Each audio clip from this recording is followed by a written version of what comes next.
করেন, যে কোনো কাজ করেন, আল্লাহ চান সকল কাজে গোলাম যেন আমার আনুগত্য প্রকাশ করে।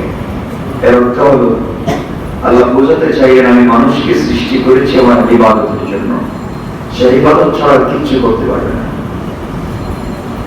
আল্লাহ বলছেন ওমা খালাকতুল জিন্না ওয়াল ইনসা ইল্লা লিয়াবুদুন, আমি মানুষকে এবং জিন্নাতকে সৃষ্টি করেছি শুধুমাত্র কেবলমাত্র আমার ইবাদতের জন্য। এই কথাটা কে বলেছেন? আল্লাহ। আল্লাহ বলেছেন যে মানুষকে আমি সৃষ্টি করেছি শুধুমাত্র আমার ইবাদতের জন্য, ইল্লা লিয়াবুদুন, শুধুমাত্র ইবাদত হবে আমার। তাহলে অর্থ দাঁড়ায় আমরা ইবাদত কখন করি? সারাদিনে দুবেলা নামাজ পড়ি, আর সারা রাতে মিলে আবার দুবেলা নামাজ পড়ি, আর ঘুম থেকে উঠে আর ঘুমিয়ে যাওয়ার মধ্যখানে আবার ফজরের সালাত পড়ি। এই 5 ওয়াক্ত নামাজ।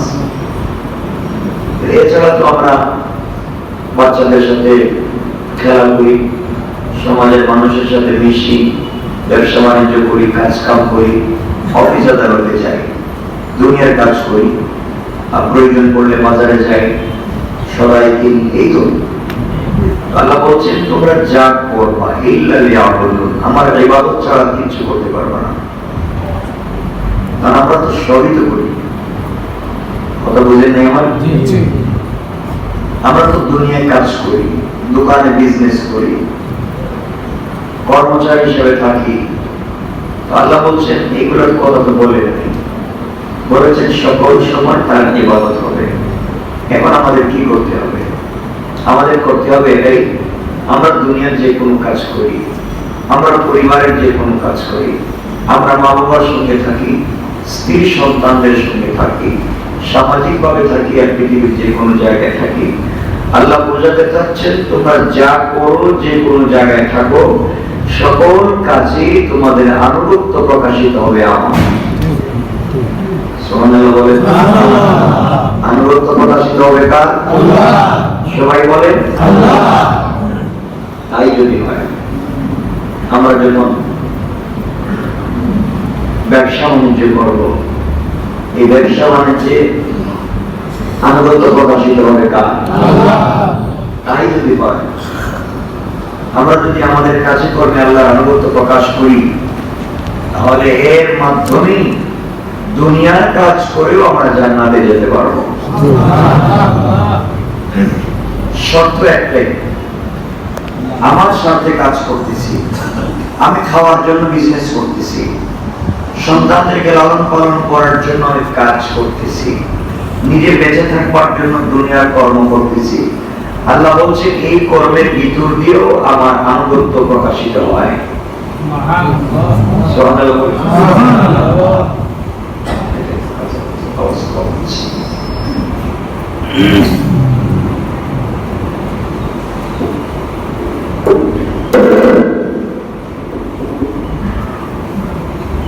আল্লাহ রাব্বুল ইজ্জত ওয়াল জালাল যা বলতে চাইলেন, আল্লাহ বোঝাতে চাইলেন তোমরা যা করো সকল কাজে আগ্রহ হবে কার? আল্লাহ। সবাই বলেন আল্লাহ। আল্লাহ। এখন আমি যদি মাছ বাজারে গিয়ে বিসমিল্লাহ বলে যে আমি মাছটা কিনলাম, বাড়িতে নিয়ে গেলাম, আমি ইনকাম করেছি আমার টাকা দিয়ে, কিন্তু আমি বাড়িতে নিয়ে যাওয়ার পরে পরিবারের সবাই খাবে, আল্লাহ আমি তোমাকে সন্তুষ্ট করার জন্য খাওয়াবো, আমি এখান থেকে কিছু খাবো যেন তোমার সন্তুষ্ট চিত্তে ইবাদত করতে পারি। তো আল্লাহ বলছে কাজ করেছো তুমি, কিনেছো তুমি, খাইবা তুমি, কিন্তু ওই একটা নাম বলার কারণে ইবাদত হয়ে যাবে আমার। আল্লাহ বলছে গোলাম তোমার বিশ্রামের প্রয়োজন, তুমি কম দামে বিছানায় ঘুমাও, বেশি দামে বিছানায় ঘুমাও আমি জানতে চাই না। তুমি বিছানায় ঘুমানোর সময় যদি আমার নাম নিয়ে ঘুমিয়ে যাও, সারা রাত তুমি ঘুমিয়ে থাকবে, বিশ্রাম হবে তোমার, ইবাদত হবে আমার। এই কথাটা বোঝাতে চাচ্ছি। গোলাম তুমি ঘুম থেকে উঠে যখন ওয়াশরুমে যাবে পবিত্র হওয়ার জন্য, তখন ওয়াশরুমে গিয়ে ফ্রেশ হবে তুমি, আর দোয়া পড়ে যাওয়ার কারণে ইবাদত হয়ে যাবে আমার। দুনিয়া কাজ করতেছি, আল্লাহ বলছেন গোলাম ঘুম থেকে উঠে তুমি তোমার বাচ্চাকে স্কুলে নিয়ে যাও, ইউনিভার্সিটিতে নিয়ে যাও, দোকানের ব্যবসার জন্য দোকানে আসো, চাবি দিয়ে দোকান করো, বিসমিল্লাহ বলে দোকান করে তুমি নিয়ত করো আল্লাহ আমি এখানে হালাল বিজনেস করতে চাই, হারাম থেকে বাঁচতে চাই এবং নিজে কর্ম করে খেয়ে জান্নাতে যেতে চাই। আল্লাহ তুমি বলেছো হালাল ব্যবসায়ীরা জান্নাতে যাবে, আমি এই জন্য নবীজির সুন্নাত আদায় করবার জন্য বিজনেস করতেছি। আল্লাহ বলছেন গোলাম ব্যবসা করো, লাভ করো, ব্যবসা বাড়াও, কিন্তু ইবাদত হয়ে যাবে আমি আল্লাহ। সকল কাজের ইবাদত হবে আল্লাহ। এই কথাটাই বুঝাতে চাচ্ছি যে আল্লাহ বলছেন তুমি সকল কাজে ইবাদত করো কার? ইল্লা লিয়াবুদুন। তোমাকে আমি সৃষ্টি করেছি আমার ইবাদতের জন্য। কার ইবাদতের জন্য? আল্লাহ। আজকে অনেকে বলে থাকে, অনেকে জানতে চান যে হুজুর ইবাদতে স্বাদ পাই না, এটা কি ভুল বলেছি? আমাদের এখানে ৩,০০০ মুসল্লি, আমরা যারা নিচে বসছি, আপনারা বলেন তো একজন ভাই যে আমি ইবাদতে খুব মজা পাই, খুব স্বাদ পাই, ইবাদত করতে খুব ভালো লাগে আমার, আছে? কেউ আছে? আলহামদুলিল্লাহ অনেকে আছে ইবাদতে স্বাদ পান। অনেকে আছেন বিরক্তি লাগে, নামাজে আসছে কত তাড়াতাড়ি শেষ হয় না কেন, আর কত তাড়াতাড়ি যাওয়া যায়, বাসায় যাওয়া যায়। আরে আমরা তো আসছি আল্লাহর ঘরে, কত কাছাকাছি থাকতে চাই, যত বেশি সময় থাকবো ততই তো সওয়াব। সুবহানাল্লাহ বলেন। হযরত আবু হুরায়রা রাসূল পাক সাল্লাল্লাহু আলাইহি ওয়াসাল্লামের কাছে থাকতে থাকতে নবীজির সবথেকে বড় সাহাবী, মুহাদ্দিস সাহাবী, রাসূলের সাহাবীদের তো অভাব নেই, এক এক সাহাবী এক একটা কোয়ালিটি আছে। কত কথা বলবো আপনাদের। নবীজি মুহাদ্দিস সাহাবী, হাদিস বর্ণনা যারা করেছেন এর মধ্যে সবথেকে বড় সাহাবীর নাম হযরত আবু হুরায়রা রাদিয়াল্লাহু তাআলা। তিনি এত বেশি মসজিদে থাকতেন যে কোন মাসে বাড়িতে গিয়েছিলেন তিনি ভুলে গেছেন। কোন মাসে? সবসময় মসজিদে বসে থাকতেন, ইবাদতে বসে থাকতেন। অনেক সময় তো সাহাবায়ে কেরাম রাসূলের ওয়াজ শুনে বাড়িতে চলে যেতেন, নামাজ পড়ে বাড়িতে চলে যেতেন, তিনি যাইতেন না, তিনি মসজিদে বসে থাকতেন, শুয়ে থাকতেন। মানুষ তাকে মৃগী রোগী মনে করে মাত্র জুতা শুনত, জুতা নাকে লাগাতো, যেটা মনে মৃগী রোগী কাঁপতেছে। তিনি বলতেন না রে, আমার রোগ নেই, আমি পেটের খিদে আমি কাঁপতেছি। তুমি যাও না কেন? কেন এত কষ্ট করে মসজিদে পড়ে থাকো? তিনি বলতেন আমি জানি না, তোমরা তো বুঝো না। রাসূল কখন ঘর থেকে রূহ মুবারক থেকে বের হবেন, হুজরা মুবারক থেকে বের হবেন, আর কখন কোন হাদিস বর্ণনা করবেন আমি যদি না থাকি কে শুনবে? এই জন্য আমি বসে থাকি। রাসূল তার জিন্দেগিতে যত হাদিস বর্ণনা করেছেন আমি সব হাদিস মুখস্থ করে ফেলেছি। এজন্য যত সহিহ হাদিস, বেশি হাদিস বর্ণনা করেছেন হযরত আবু হুরায়রা। মসজিদ থেকে যাইতেন না। আর আমরা যত তাড়াতাড়ি বের হওয়া যায়, যত তাড়াতাড়ি ভাগা যায়, মানে এখানে যেটা মনে জেলখানা, যত তাড়াতাড়ি যাওয়া যায়, বন্ধুদের আড্ডায়, দোকানের আড্ডায়, চায়ের দোকানের আড্ডায়, তাই শান্তি। এখানে থাকতে ভালো লাগে না। ভাই আপনি জানেন, তাই আমাদের দিনে কি কষ্ট হবে আমাদের, কেন আমরা এগুলো করতেছি? এজন্য আল্লাহকে ওয়াস্তে আমরা সম্পর্ক রাখবো মসজিদের সাথে। বলেন সবাই সকল মসজিদ জান্নাতে যাবে না যাবে না? আমাদের এই মসজিদ যাবে। মসজিদের মুসল্লি না যাইতে পারে, সকল মসজিদ জান্নাতে যাবে। আমি যদি আপনি যদি মসজিদের সাথে খালিস লিওয়াজহিল্লাহ আল্লাহর ইবাদত আল্লাহর আনুগত্য মনে করে মসজিদের সাথে সম্পর্ক রাখি, আল্লাহ রাব্বুল ইজ্জত ওয়াল জালাল মসজিদকে যখন দিবেন তখন তার মুসল্লিদেরকে জান্নাত দিয়ে দিবেন। সুবহানাল্লাহ। তো বলতেছিলাম আমাদের ইবাদতের স্বাদ পাই না। আপনারা কি জানেন নবীজি কেমনে নামাজ পড়তেন? নবীজি যখন সালাত পড়তেন, যখন রুকুতে যে সুবহান রাব্বিয়াল আযীম পড়তেন, তখন মা আয়েশা সিদ্দিকা রাদিয়াল্লাহু তাআলা বর্ণনা করেন খুব দুঃখ লাগতো,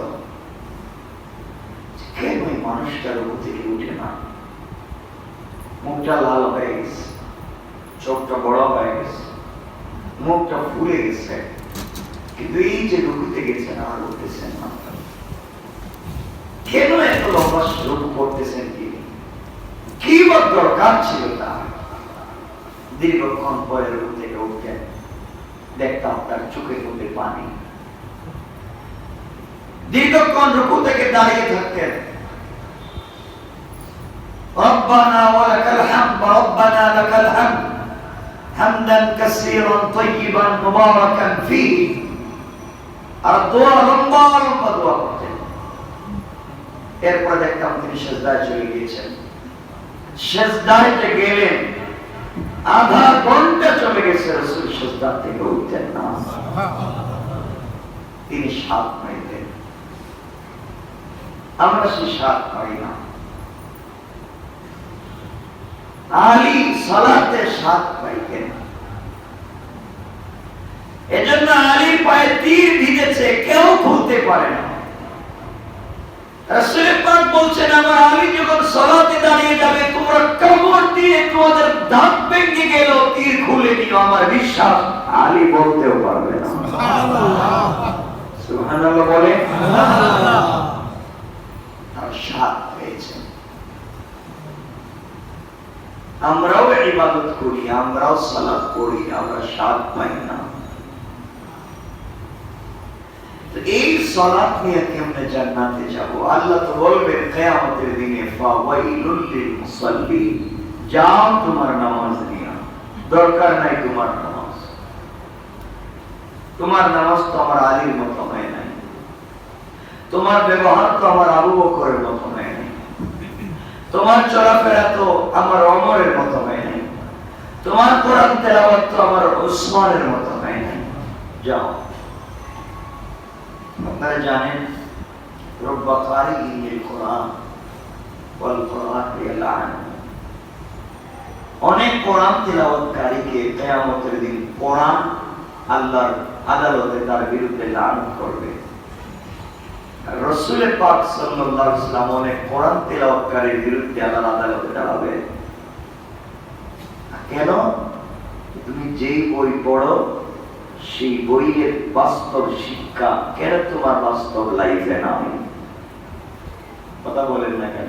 ঠিক। ধরলাম এটা একটা বই, পৃথিবীর কি কোনো মানুষ আছে না বুঝে কোনো বই পড়ে? গল্পের বই কি আপনারা না বুঝে পড়েন? বলেন না কেন? বুঝেই তো পড়েন। একটা দিন এই কিতাবকে কি মনে করলেন গল্পের বই মনে করে পড়লেন না কেন? আল্লাহ বলছেন আহসানুল কাসাস, উত্তম কাহিনী দিয়া, উত্তম ঘটনা দিয়ে আমি কোরআনকে নাযিল করেছি। সুবহানাল্লাহ। কেন পড়লেন না? আজকে আমাদের টেনশন নাই, আল্লাহর ইবাদতের প্রতি গুরুত্ব নাই, স্বাদ পাই না। অনেকেই বলেন, আমি আপনাদেরকে আল্লাহর কসম করে বলছি, স্বাদ পাবেন তিন কাজটা বাদ দিয়ে দেন, স্বাদ পাবেন ইবাদত। মানুষের সাথে কথা বললে শান্তি পাইবেন, সমাজে হাঁটলে শান্তি পাইবেন, নামাজে আসলে শান্তি পাইবেন, অর্থাৎ ভালো কাজ করলেই শান্তি পাবেন। আপনার দিলে শান্তি লাগবে, 3 কাজ বাদ দিতে হবে। 1 নম্বর, আমভাবে গুনার কাজ বাদ দিয়ে দেন। গুনার কাজে গেলেই যেন ভয় হয় আমার রব দেখতেছে। গুনার কাজ বাদ দিয়ে দেন। গুনাহ দিলকে মেরে ফেলে, দিলের নূর নষ্ট হয়ে যায়, দিলের রবের আকর্ষণকে মিটিয়ে দেয়। আমাদের দিলের ভিতরে রবের যত ভালোবাসা তার চেয়ে পরিবারের ভালোবাসা বেশি। আমাদের দিলের ভিতরে রবের যত ভালোবাসা তার চাইতে আমাদের সম্পদের ভালোবাসা বেশি। আমাদের দিলের ভিতরে রবের যত ভালোবাসা তার চাইতে আমার দোকান, আমার বিজনেসের ভালোবাসা বেশি। কথা বলেন ঠিক, কথা বলেন ঠিক। এজন্য ইবাদতের স্বাদ না।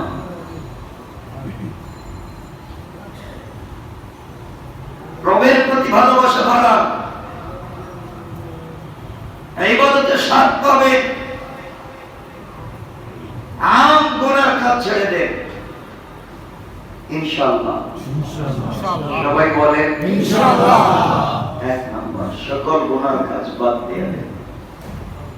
যেদিকে গেলে গুনাহ হয় এটা বাদ। 1 নম্বর, এটা বললাম আম গুনাহ। খাস একটা গুনার কথা বলে এটা বাদ দিয়ে দেন। সেটা হচ্ছে চলার পথে চোখ দিয়ে হারাম দেখা বাদ দিয়ে দেন, ইবাদতের স্বাদ পাইবেন। যখন মানুষের চোখের নূর চলে যায় তখন দিলের নূর চলে যায়। আপনি চোখ দিয়ে হারাম জিনিস দেখা বাদ দেন, চোখ দিয়ে বেগানা নারীর দিকে যাওয়া বাদ দেন, চোখ দিয়ে হারাম কোন জিনিস দেখবেন না বাদ দেন। কসম আল্লাহ পাকের জাতের মসজিদে বলছি, আপনি চোখকে হেফাজত করেন, আল্লাহ আপনার দিলের হেফাজত করবে। সুবহানাল্লাহ। চোখের হেফাজত করেন, বাদ দেন। মোবাইলে সিনেমা দেখা বাদ দেন, নাটক কৌতুক দেখা বাদ দেন, খেলাধুলা বাদ দেন, বাস্তবে গান শোনা বাদ দেন, বাস্তবে রাস্তায় হারাম জিনিস দেখা বাদ দেন। চোখের জিনা থেকে নিজেকে বাঁচান, আল্লাহ আপনাকে জাহান্নামের আগুন থেকে বাঁচায় দিবে। সুবহানাল্লাহ। ইনশাআল্লাহ পারবো ভাই, ইনশাআল্লাহ। 3 নম্বর, আজকে আমরা স্বাদ পাই না, আমরা জানি না আমাদের রিজিক হালাল কিনা। ঠিক, আমরা যা খাচ্ছি এটা হালাল কিনা জানি না। যেই দিন আপনার ভিতরে হারাম খাবার পৌঁছে গেছে, ওই দিন থেকে আপনার দিলের নূর চলে গেছে। দোয়া কবুল হবে। একথা শুধু আপনাদেরকে বলছি না, সবাইকে বলছি, আলেম জাহিল, শিক্ষিত অশিক্ষিত সবাইকে বলছি। আলেমদেরকেও যে মানুষ হাদিয়া দেয়, আপনি জানেন না এটা কোথা থেকে দিয়েছে। ঠিক, কথা বলেন না ঠিক। কে দিল? সিনেমা হলের টাকা দিল, না সুদখোর দিল, না ঘুষখোর দিল, না ফেন্সিডিল ব্যবসায়ী দিল? যা পাইলেন পকেটে ঢুকায় দিলেন, যা পাইলেন ঢুকায় দিলেন। আপনি জানতেও চাইলেন না এটা হালাল না হারাম। আপনি তো জানতেন আপনার রাসূলের কথা, রাসূল তো 5-7 দিন পর্যন্ত খান নাই। এরপরেও যদি কেউ কিছু নিয়ে আসছে, আগে জিজ্ঞাসা করছেন, বলো হাদিয়াটা পাইলে কই? সুবহানাল্লাহ বলেন।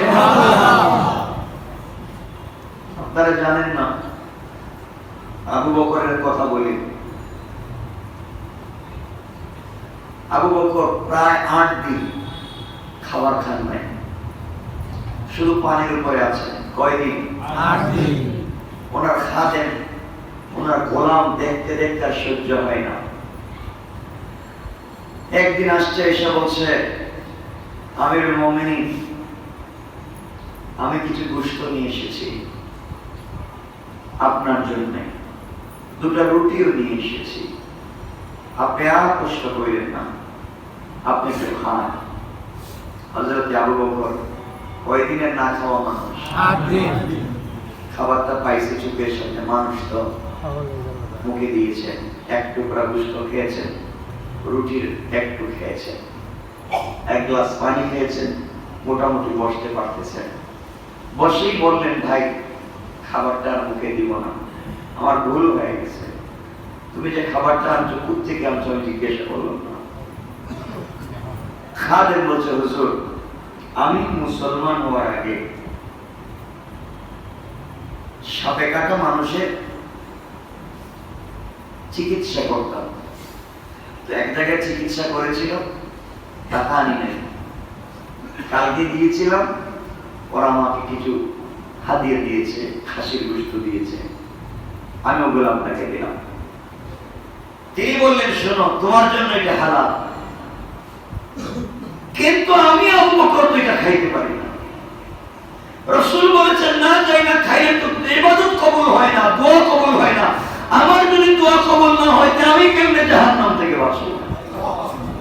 তুমি আমাকে হালাল করে দিয়েছো, হালাল খাওয়া হালাল, তুমি ধ্বংস আমাকে করছো ধ্বংস। কাঁদতে লাগিয়ে এক পিস গোশত খাইছে,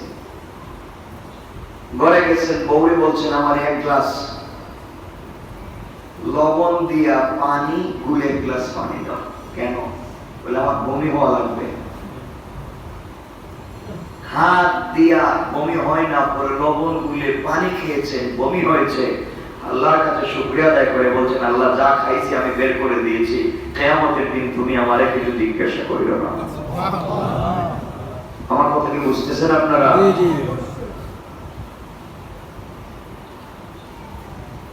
কেমনে ছিলেন তারা? এজন্য আল্লাহ কেউ আসতে আমাদেরকে কি বাইরে ভাই আসেন, অনেকদিন পরে আপনারা বেঁচে আসেন, আসেন রেস্টুরেন্টে আপনার নাও দিকে কেউ নাই, আমি বলতেছি আপনাদের আসেন আসেন আসেন রেস্টুরেন্টে বসে আপনারা অনেকদিন পরে পাইছে পুরান ঢাকার মিষ্টি খাওয়াই। এই যে আপনি বসে গেলেন, আপনার খাইতে বসলেন, কি খাওয়াচ্ছে, ও টাকা পাইল জানতেও চাইলেন, কথা বললেন না? এজন্য আমাদের একজন বুজুর্গ ছিলেন, হাদিসের কথা না, কোরআনের কথা না, ইতিহাসের কথা, যিনি আল্লাহকে ৯৯ বার স্বপ্নে দেখেছেন। খুব বাজে লোক ছিলেন না, ভালো লোক ছিলেন। এটা এক ব্যাখ্যা, এটা কোরআনের কথা না, হাদিসের কথা না, এটা আমি জানিও না, এতটুকু কথা। কিন্তু আমাদের জানাশোনা ইমামে আযম আবু হানিফা রাহমাতুল্লাহি আলাইহি আল্লাহ রাসূলকে তিনি ১০০ বার স্বপ্নে দেখেছেন। সুবহানাল্লাহ, এটা কিতাবে আছে, সহিহ কিতাবে আছে। এখানে কথা বলি, তিনি কি করতেন জানেন? তিনি তো ব্যবসায়ী ছিলেন। আমি দুটা ঘটনা বলবো না, আপনারা জানেন, এটা বলেছি আমি। বড় বিজনেসম্যান ছিলেন না, ছিলেন না? কাপড়ের ব্যবসা ছিল, কাপড় ফ্যাক্টরি ছিল আবু হানিফা। আপনারা বুঝুন, শুধু হাদিয়া দাও, শুধু হাদিয়া, দুয়ার টাকা, বড় ব্যবসা করতেন। রাসূল পাক মসজিদে নববীর সভাপতি, রাসূল পাক মসজিদে নববীর ইমাম, রাসূল পাক মসজিদে নববীর খতিব, রাসূল পাক মসজিদে নববীতে মাদ্রাসায় দারুল আরকাম, মাদ্রাসায় সুফাই মাদ্রাসার পরিচালক। এই রাসূল মদিনার সবথেকে বড় ব্যবসায়ী ছিলেন। সুবহানাল্লাহ বলেন। সুবহানাল্লাহ, ছিলেন না? বাস্তব জানেন, শুধু রাসূল ব্যবসায়ী ছিলেন, কথা বলেন নাই? দেখ সাহাবীদের বদলেন আজকে, শুধু রাসূল ব্যবসায়ী ছিলেন না, নিজের বউ ব্যবসায়ী ছিলেন। আলহামদুলিল্লাহ বলেন। আলহামদুলিল্লাহ, ছিলেন না? আমাদের মা খাদিজা ব্যবসায়ী ছিলেন না? এই ওয়াজ জানবেন, সারা জীবন শুনবেন আর সুবহানাল্লাহ, মাশাআল্লাহ, আলহামদুলিল্লাহ, বারাকাল্লাহ বলবেন, আর নিজের বউরে কে বলবেন ঘরতে বাড়িতে পারবেন না, সারাদিন আমার বাচ্চারা কুলে নিয়ে বসে থাকে, কোনো কাজ করা যাবে না। সেই ওয়াজ দিলাম। মা খাদিজা ঘরের ভিতরে থেকে ব্যবসা করেন নাই? আমার কথা কি ভুল বুঝতেছেন আপনারা? খাদিজা ব্যবসা করেন নাই? আরে রাসূল তো খাদিজার ব্যবসার একজন কর্মচারী ছিলেন। ঠিক না বলেন? খাদিজা রাদিয়াল্লাহু তাআলা আনহার ব্যবসার একজন কর্মচারী ছিলেন, তাকে লাভের উপরে যে ব্যবসা করে তুমি 2% লাভ দিবা, 98% আমারে দিবা, এই জন্য তিনি তাকে সিরিয়া পাঠাইছিলেন। ঠিক কিনা বলে? আর এই ব্যবসায়ীকে রাসূলের পাক লাভ দ্বিগুণ, 3 গুণ, 5 গুণ, 10 গুণ লাভ করেছেন। লাভ করে এই টাকা দিয়ে পণ্য কিনে আইনা আবার তিনি মক্কায় আরো 10 গুণ লাভে ব্যবসা করেছেন। খাদিজা দেখলেন এতদিন কত লোকরে পাঠাইলাম, হে তুই আনাই তো এর থেকে বেশি দেয় না, আজকে একটারে পাঠাইলাম 10 গুণ লাভ করলো ওখানে ব্যবসায়, মক্কায় এসে আরো 10 গুণ লাভ করলো। এর মতো ভদ্র আর ভালো মানুষ হয় না, এরই বিয়ে করা দরকার। বড় ব্যবসায়ী, আমানতদার ব্যবসায়ী ছিলেন, বড় ব্যবসায়ী ছিলেন। শুধু বড় ব্যবসায়ী বললে হবে না, মক্কার সব থেকে বড় ব্যবসায়ী। সুবহানাল্লাহ, একটু জোরে বলেন। মক্কায় যত বড় বড় ব্যবসায়ী ছিল সব ছিল খাদিজার ব্যবসার ডিলার। উনি ছিলেন মালিক, আর তার ব্যবসার ডিলার ছিল বড় বড় ব্যবসায়ী। এজন্য কেউ যদি মক্কায় এসে রাসূলের বিরুদ্ধে কথা বলতো, এই ঢাকায় আনতেন খাদিজা, আমার কাছে পাঠিয়ে দিও, দেখ বাড়ি করে আমার টাকা নিয়ে তোর কাছে ব্যবসা চলে, আমার টাকা দিয়ে বিজনেস চলে, আমার স্বামীর বিরুদ্ধে কেমনে কথা বল? সুবহানাল্লাহ বললেন না? এই ওয়াজ সারা জীবন শুনবেন আপনারা, বাস্তব কোনদিন প্রতিষ্ঠা করতে পারবেন না। কারণ এখানে এসে বলবেন হারাম হারাম হারাম, এই হারামের কথা শুরু করবেন, অথচ বাস্তব লাইফের কথা বলছি না, ভুল বলতেছি? আচ্ছা, হযরত ওমর রাদিয়াল্লাহু তাআলা আনহুর স্ত্রী দুইটা ব্যবসা করতেন। সুবহানাল্লাহ বলেন। সুবহানাল্লাহ। কয়টা ব্যবসা? দুইটা। একটা হলো তিনি আটা বিক্রি করতেন, আটা নিজে, হ্যাঁ আটা, মানে রুটি তৈরি করে যে জিনিস দিয়ে আটাই বললাম, আটা তিনি বিক্রি করতেন। গম বিক্রি করতেন না, আটা নিজের হাতে এগুলারে, হ্যাঁ এরপরে ওগুলো বিক্রি করতেন। সুবহানাল্লাহ। আরেকটা ব্যবসা করতেন, তিনি চিকিৎসা করতেন। কোন মহিলার বাচ্চা হচ্ছে না ঠিক মতো, খালাস হচ্ছে না, ধাত্রীর দরকার হয়, এই কাজটা হযরত ওমর রাদিয়াল্লাহু তাআলা আনহু স্ত্রী নিজে করতেন। সুবহানাল্লাহ। এই ওয়াজ শুনবেন জিন্দেগিতে, শুধু শুনেই যান, বাস্তবের দরকার নাই। হযরত আবু বকর সিদ্দিক রাদিয়াল্লাহু তাআলা আনহু দুইটা ব্যবসা করতেন। কয়টা ব্যবসা? কয়টা ব্যবসা? তিনি দুইটা ব্যবসা। একটা হলো বৌরে দিয়ে বাসায় কাপড় দিয়ে, কাপড় সেলাই করে তিনি জুব্বা বানাইতেন, কাপড় বানাইতেন, বৌরে দিয়ে বানাইতেন, মার্কেটে ব্যবসা করতেন। আর আরেকটা হলো তিনি বাজারে গিয়ে সবজি আর না হয় খেজুর বিক্রি করতেন। সুবহানাল্লাহ বলেন। সবাই তো ব্যবসা করছেন। আবু বকর কি ইমাম ছিলেন না? কোন মসজিদে? বলেন কোন মসজিদে? মসজিদে নববীর ইমাম ছিলেন। আবার তিনি খলিফাও ছিলেন, আবার ব্যবসায়ীও ছিলেন। বলেন না সুবহানাল্লাহ বলেন। আর আমাদের কাজ হলো যে একটা হইলেই চলে, শুধুমাত্র দোয়া প্রথম।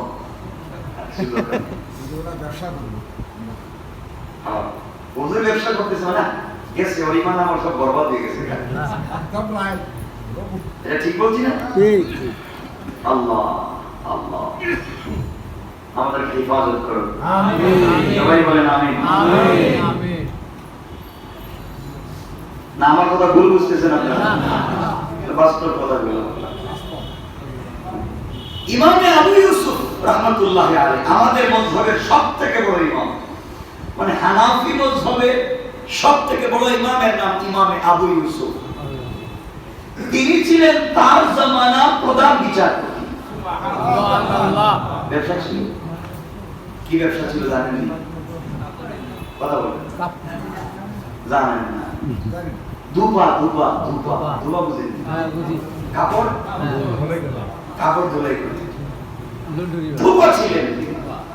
আর প্রধান বিচারপতি বলতেছি, আপনি যত কিতাব পড়েন ফতোয়া সিয়ারে সগীর, সিয়ারে কবির, জামে সগীর, জামে কবির, মানে যত বড় বড় ফতোয়ার কিতাব আছে সব ফতোয়া লেখা দেখবেন ইমামে মুহাম্মদ আর না হয় ইমামে আবু ইউসুফ দুইজনের নাম পাইবেন বেশি বেশি বেশি বেশি ফতোয়া কিতাবের নাম পাইবেন দুইজনের নাম, একজনের নাম মুহাম্মদ, একজনের নাম আবু ইউসুফ।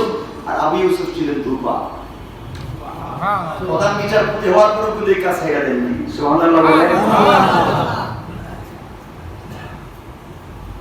আমরা কি করতেছি? হ্যাঁ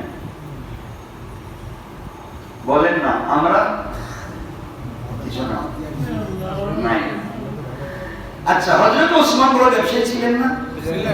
কথা বলেন না, বিশাল বড় বিজনেস ম্যাগনেট ছিলেন না? ছিলেন না? ছিলেন। ও হ্যাঁ, এখন ওনার ব্যাংক চালু আছে, এখন সৌদি আরব ওনার ব্যাংক অ্যাকাউন্ট আছে, এবং হযরত ওসমান ইবনে আফফানের নামে সৌদি আরবের ইসলামিক ব্যাংকে ওনার এখনো টাকা জমা হয়। সুবহানাল্লাহ। এবং সৌদি স্টেট যেটা, আপনি হাতিমে কাবা থেকে এই সাইড দিয়ে যে বিশাল বিশাল বিল্ডিং দেখবেন, বড় বড় যে বিল্ডিং গুলো, বড় বড় বিল্ডিং হোটেল গুলো, এগুলো হচ্ছে হযরত ওসমান ইবনে আফফান রাদিয়াল্লাহু তাআলা। আল্লাহু আকবার। তিনি তো কত শত বছর আগে মারা গেছেন, এখন এগুলো আছে।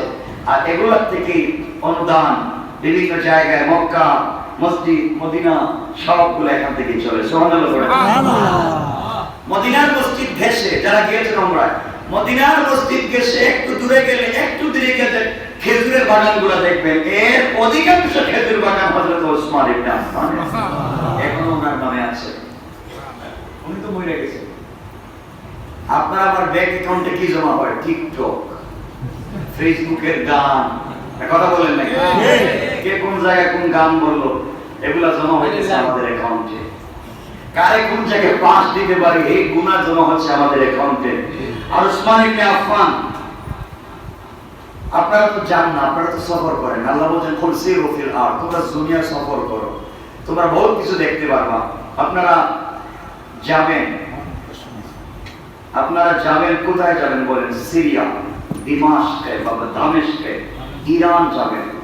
এখানে গেলে হযরত ওসমান রাদিয়াল্লাহু তাআলা যে কোরআন নিজে পড়তেন, এই কোরআনটা এখনো সংরক্ষিত আছে। সুবহানাল্লাহ। তিনি তো কোরআন তিলাওয়াত অবস্থায় শহীদ হয়েছিলেন। এই ঘটনা অনেক লম্বা। তিনি কোরআন পড়তেছেন, তার গলার মধ্যে ছুরি লাগিয়ে তাকে হত্যা করা হয়েছে। এই যে কোরআনের রক্তে লাল হয়েছে, রক্ত লাগানো কোরআনটা এখনো আছে। আল্লাহ রাসূল বলেছেন, কিয়ামতের দিনে আমার ওসমানের রক্ত মাখা কোরআন তোমাদের বিরুদ্ধে সাক্ষী দিবে। ঠিক। এই ওসমানের অ্যাকাউন্ট এখনো চালু, হাজার হাজার কোটি টাকা আছে। সুবহানাল্লাহ বলে। আমাদের অ্যাকাউন্টে মরার পরে চালু থাকে কয়েকদিন মাত্র, এরপরেই ছেলে আইসা, বউ আইসা, ভাই আইসা বলে আপনার তার নমিনি, টাকাগুলো আমাদের। আমরা এটা মদের বার করে ফ্রেন্ডশিপ দিতে যাই, ঠিক না বলে? এই তো আমাদের মাইক ছিল। আল্লাহ আমাদেরকে মাফ করুন, আমিন বলেন আমিন।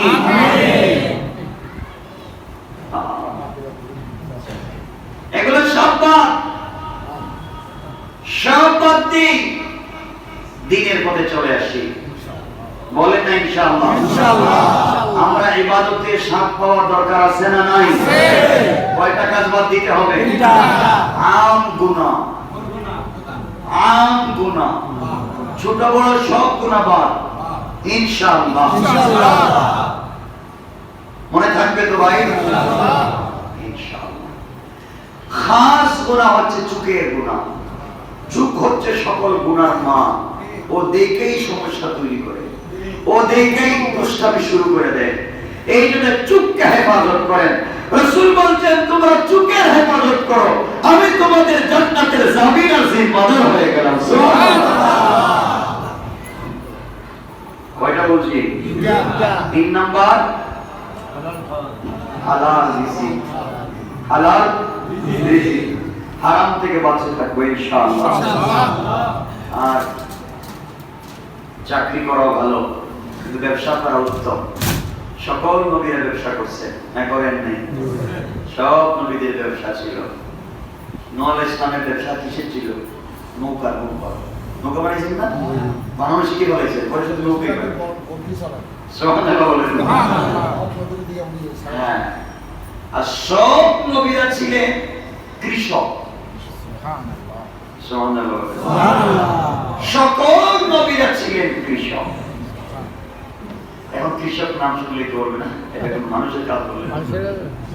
সকল নবীরা ছিলেন কৃষক, কৃষিকাজ তো ছিলই তাদের। সুবহানাল্লাহ বলে। অনেক সাহাবী কি বলবো, রাসূলের জামানায় কিন্তু মহিলা মার্কেটও ছিল, মহিলা মার্কেটও ছিল। বিশ্বাস হয় না? একটা কিতাবের নাম আছে শামাইলে তিরমিজি।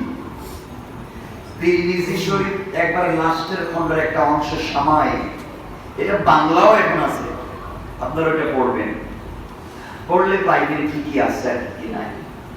আপনারা তো বলবেন বুঝে সব ভুল বস করে দেয়, আমাদের সব ভুল বুঝাই গেছে। আল্লাহ হেফাজত করুন, আমিন। সবাই বলেন আমিন। কিয়ামতের দিন কেউ কথা বলতে পারবেন না, একমাত্র আল্লাহ ছাড়া, একমাত্র আল্লাহ ছাড়া কেউ কথা বলতে পারবে না। কে ছাড়া? আমার মুসলমান বন্ধুগণ, দেখেন যে আয়াত পড়লাম, এত কিছু বুঝালাম শুধু জান্নাতে যাওয়ার জন্য। আল্লাহ রাব্বুল ইজ্জত ওয়াল জালাল আয়াতের ভিতরে বললেন, ইন্নাল্লাযীনা ইউযুনাল্লাহা ওয়া রাসূলাহু লা'নাহুমুল্লাহু ফিদ দুনিয়া ওয়াল আখিরাহ ওয়া আ'আদ্দা লাহুম আযাবান মুহিনা। আল্লাহ রাব্বুল ইজ্জত ওয়াল জালাল বলেন, যারা বিনা অপরাধে মুমিন পুরুষ এবং মুমিন নারীদেরকে কষ্ট দেয়, কি অপরাধে? কথা বলেন।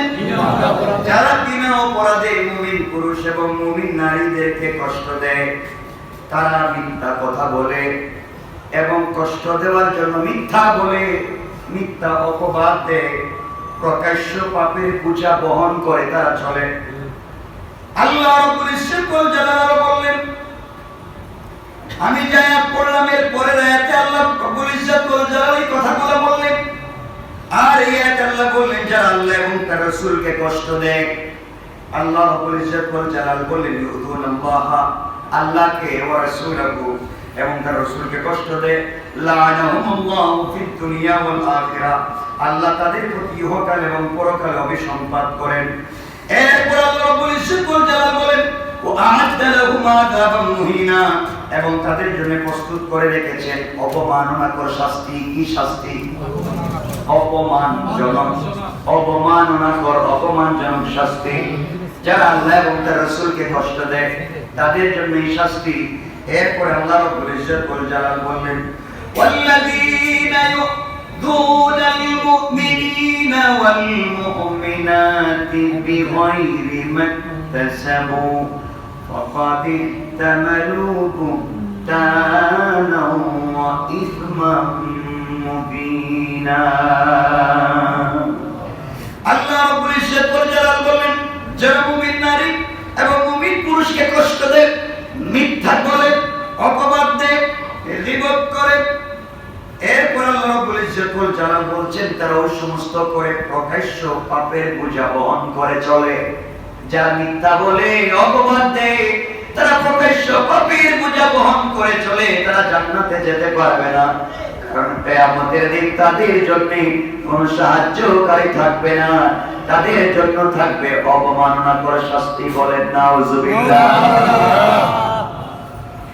বাইরে কিয়ামতের দিনে আল্লাহ রাব্বুল ইজ্জত ওয়াল জালালের সামনে যখন সবাই হাজির হয়ে যাবে, কিয়ামতের মাঠ কায়েম হয়ে যাবে, সূর্যটা হাত উপরে চলে আসবে, 11টা মুখ এখন উপরের দিকে দিয়ে আছে, সূর্যটা 11টা মুখ নিচের দিকে দিয়ে হাত মাথার উপরে চলে আসবে। ওই সময় মানুষ তো কিয়ামতের মাঠে দাঁড়িয়ে থাকবে, পাহাড়গুলো তুলার মতো উড়ে যাবে, ভেঙে চুরে চুরমার হয়ে যাবে, সাগরগুলো ভরে যাবে, গোটা দুনিয়া সমতল ভূমি হয়ে যাবে, জমিটা তামার মতো হয়ে যাবে। আপনি আমি দাঁড়িয়ে থাকবো, কে নামাজি, কে বেনামাজি, কে আল্লাহওয়ালা, কে আল্লাহওয়ালা না, সবাই কিন্তু দাঁড়ানো, কে কাফের, কে মুসলিম, সবাই কিয়ামতের মাঠে দাঁড়িয়ে থাকা লাগবে। পায়ের নিচে মাটি নাই, সূর্য আধাত মাথার উপরে চলে আসবে, 11টা মুখ আমাদের দিকে দিয়ে থাকবে, গোটা কিয়ামতের মাঠের মানুষ চিৎকার করে কাঁদবে। এই সময় আল্লাহ রাব্বুল ইজ্জত কোন জায়গা ডাক দিয়ে বলবে, তোর আজকের দিনে রাজত্ব কার? কার রাজত্ব, কার ক্ষমতা আছে? যারাও কথা বলো। কেউ যখন কথা বলবে না, মুসার মতো পয়গম্বর আল্লাহর আরশে আজিমের পিরারের কুঠি কুঠি ধরে কাঁদতে থাকবে আর বলবে আল্লাহ। ইব্রাহিম আলাইহিস সালাম কিয়ামতের মাঠে এক কোণে বসে থাকবেন আর বলবেন আল্লাহ তাআলা, সারা কেমনে তোমাকে দেখে আমার বাপকে ঠিক করতে পারছি না। নূহ আলাইহিস সালাম বলবেন আল্লাহ তাআলা,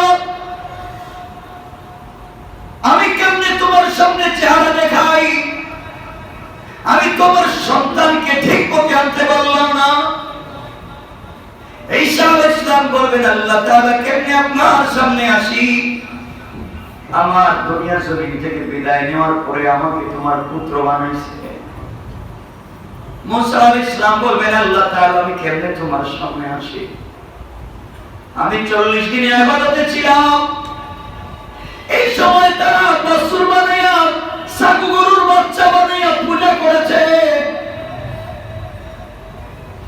আদম আলাইহিস সালাম বলবেন আল্লাহ তাআলা, কেমনে তোমার সামনে যাই, আমাকে না তুমি জান্নাত থেকে বের করে দিয়েছো, কাপড় পর্যন্ত আনতে দেও নাই। না জানি আজকে তুমি কেমন রাগ করছো, বলতেছো ক্ষমতা নাকি তোমার। জানি জানি সব ক্ষমতা তোমার, কিন্তু ভয় হয় তোমার সামনে কেমনে যায়। এই সময় আল্লাহ রাসূল সাল্লাল্লাহু আলাইহি ওয়াসাল্লাম মাকামে মাহমুদের সিজদায় পড়ে ডাক দিয়ে বলবেন আল্লাহ, কি ছাড়তে, কেন এত চিৎকার দিয়ে বলছেন আজকের রাজত্ব কার?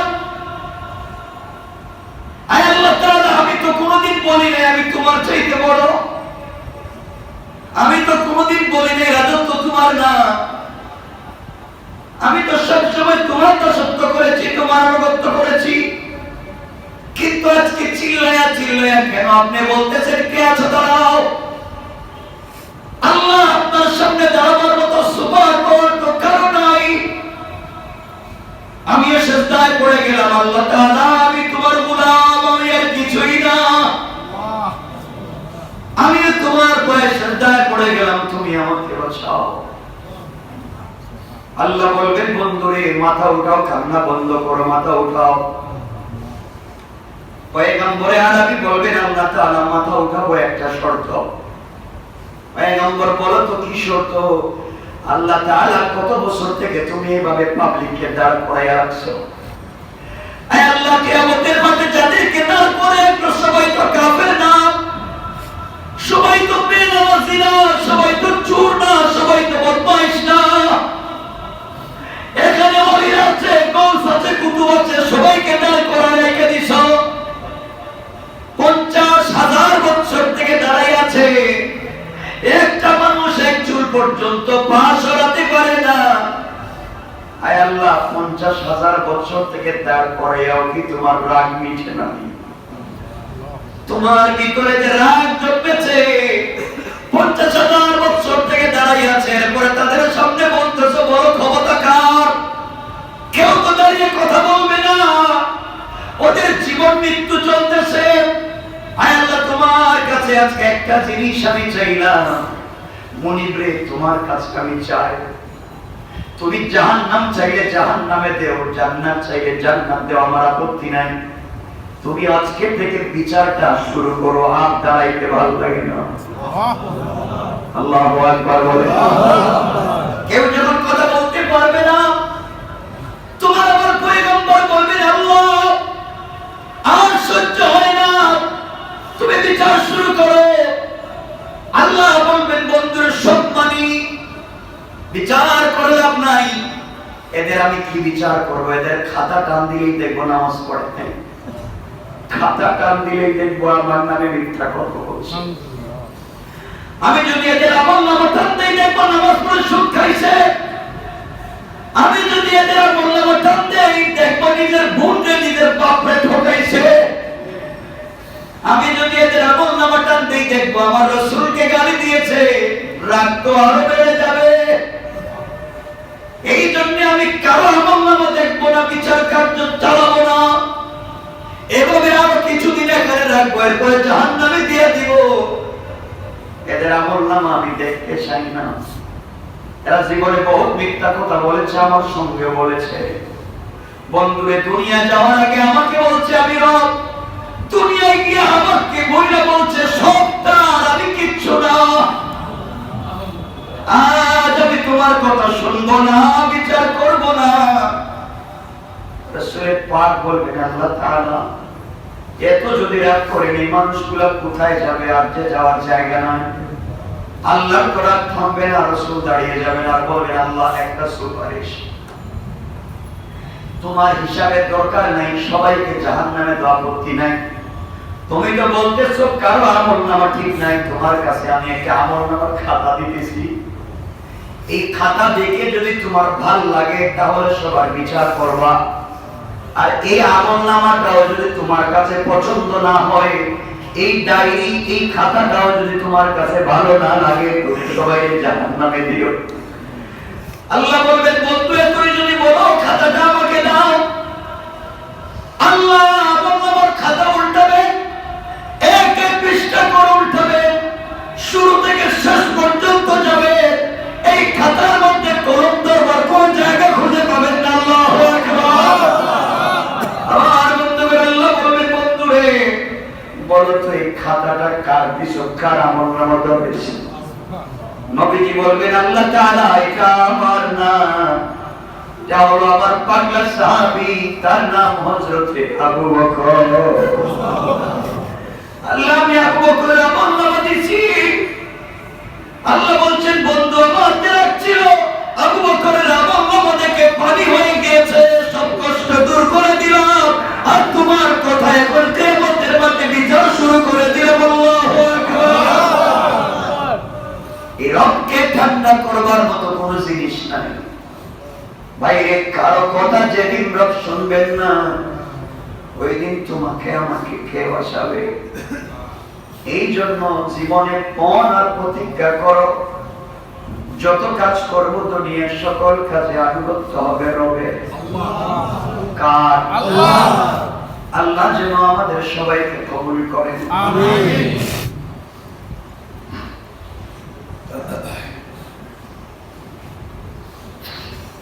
অনেকে দোয়া চেয়েছেন, আবুল হোসেনের জন্য দোয়া চাওয়া হয়েছে, তানজিম অনিশা তাদের বাবা মার জন্য দোয়া চেয়েছে, আমাদের বাবুল ভাইয়ের মা ইন্তেকাল করেছেন, দোয়া চেয়েছেন, আব্দুল হাকিম তার শাশুড়ি ইন্তেকাল করেছেন, দোয়া চেয়েছে, শেখ আব্দুল সত্তার বাবা মায়ের জন্য দোয়া চেয়েছেন, মোহাম্মদ নাহিদ পারিবারিক সুস্থতার জন্য দোয়া চেয়েছে, জাহিদুল ইসলাম সুস্থতার জন্য দোয়া চেয়েছেন, সাজেদা বেগমের জন্য দোয়া চাওয়া হয়েছে, মোহাম্মদ আরাফাত স্বপন সুস্থতার জন্য দোয়া চেয়েছেন, পরিবারের যমজ মেয়ে জান্নাত আর নূর তাদের জন্য দোয়া চাওয়া হয়েছে।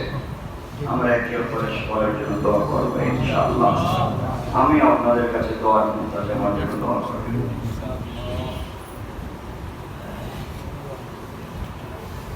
আজকে তাফসীর হবে, আপনারা সবাই আসবেন ইনশাআল্লাহ। মহিলা তাফসীর হবে, আমরা সবাই আসবো ইনশাআল্লাহ। বলেন ইনশাআল্লাহ। আল্লাহুম্মা আমিন।